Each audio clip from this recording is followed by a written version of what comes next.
Hey everybody, Dan here with Pain Free You. So, dressed up, going out. Today's topic is going to be still afraid? It's the misinformation. So, let me get to that in a minute. There's a blue jay up there. Not sure what else I'm hearing.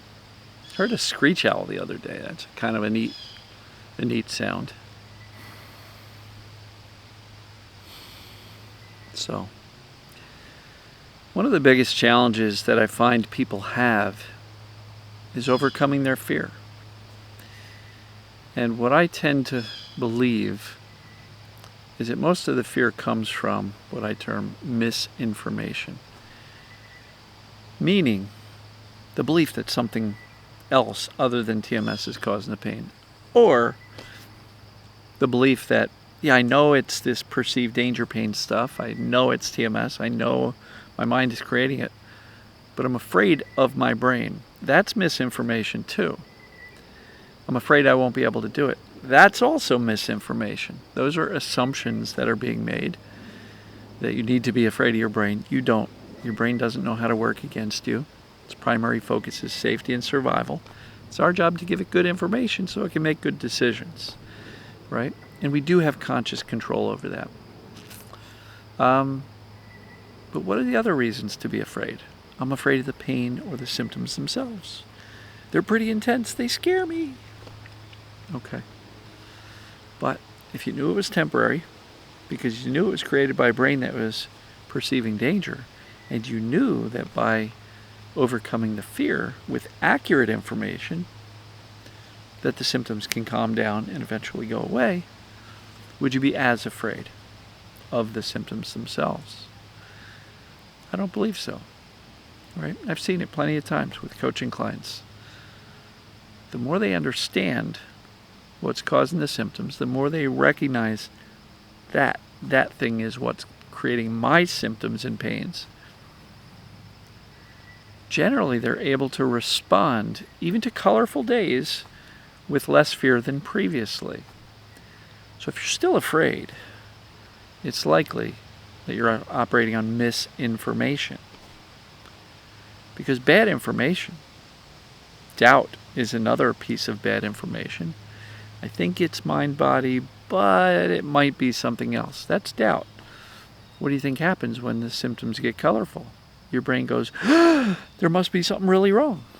That's misinformation. So we really can't expect to make a heck of a lot of progress. We might feel slightly better.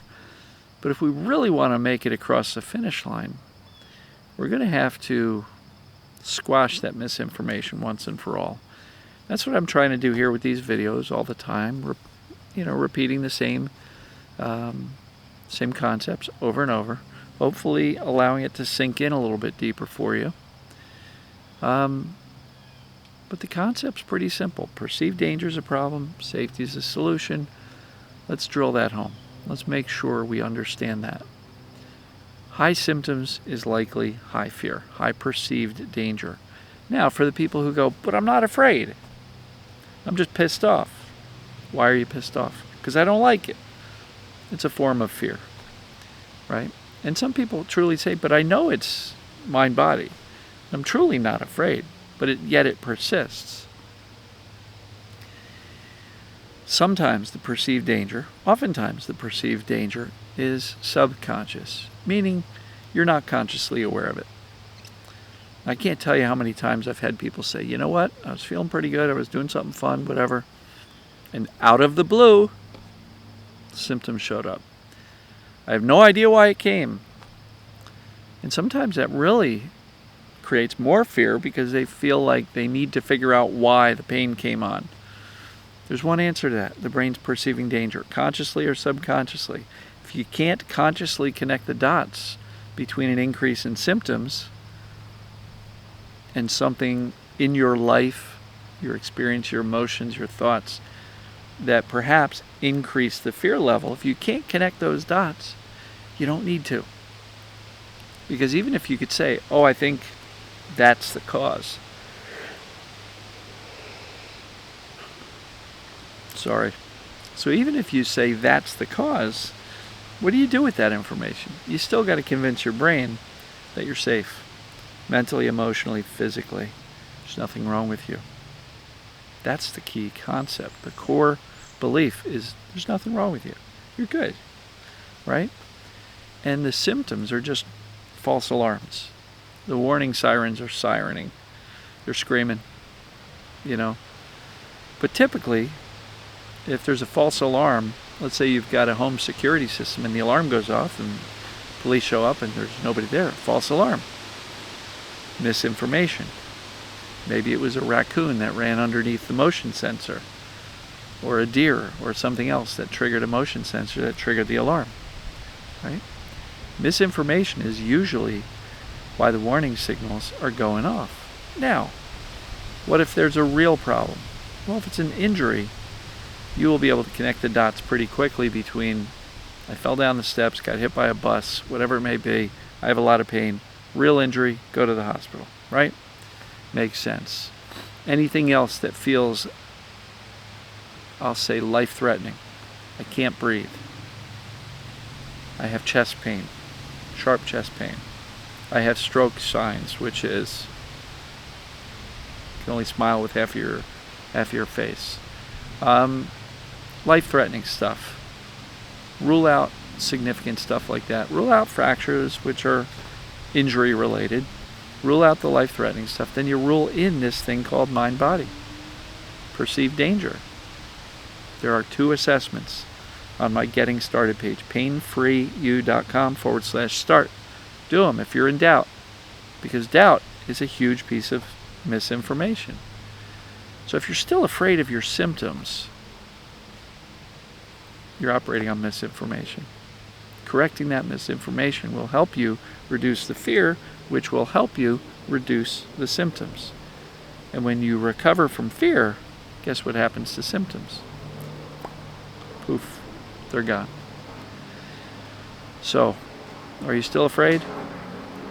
It's the misinformation. Take a good hard look at the things you believe and the things you tell yourself are the cause of the symptoms. Take a good hard look at the things you tell yourself about your ability to recover from this mind-body stuff. Take a good hard look at whether or not you still have doubt about mind-body perceived danger creating symptoms or pain. Take a good hard look as to how often you revisit things that you heard before you knew about this stuff. Take a look at that. Or take a look at which groups you're in on Facebook, what material you're consuming, or at least have available. Because if you're still in some of those chronic pain or medication withdrawal groups, you're opening yourself up for more misinformation. And that's what I call staying out of bad neighborhoods. Bad neighborhoods are places where they don't understand what you understand. Bad neighborhoods are where they espouse permanent damage and nobody gets better, right? Those are places you want to avoid. Avoid those places. Because why would you want to expose yourself to more misinformation that's going to create more fear? We're trying to eliminate the misinformation to eliminate the fear. So really, take a good hard look at your thinking, at what you're exposing yourself to on the internet. Are you following people on Facebook or Instagram that create more fear, more doubt? Stop following them. If somebody is creating more fear, they're not helping you. You might think they are because they're educating. But if they're educating you about everything that they believe might be wrong with you, thanks but no thanks. It's not going to help convince your scared, misinformed brain that you're okay. So if you're still afraid, it's the misinformation. Evaluate the information you're operating on. Is it accurate? Is it helping you? Eliminate the misinformation. Your fear is going to come down. When your fear comes down, your symptoms can come down. Your anxieties can come down. Your depression about the symptoms and about the status of your life can come down. Everything gets better when you correct the information. That's why I put these videos out every single day. Now look, if you want some direct help, I run 4 Zoom calls a week, not a month, a week. 1 on Monday, 1 on Tuesday, 2 on Wednesday, every week, except travel. If you want some help, you'd like to have a conversation with me, I don't do one-on-one coaching anymore, but I do the group. And you have an extreme amount of time available to raise your hand, ask a question, and have a conversation with me so I can help you eliminate some of the doubt and misinformation. So consider it. painfreeyou.com/join. So, love you all. If you're still afraid, it's the misinformation. Tackle that, and you're good to go. So, take care, everybody. See you tomorrow.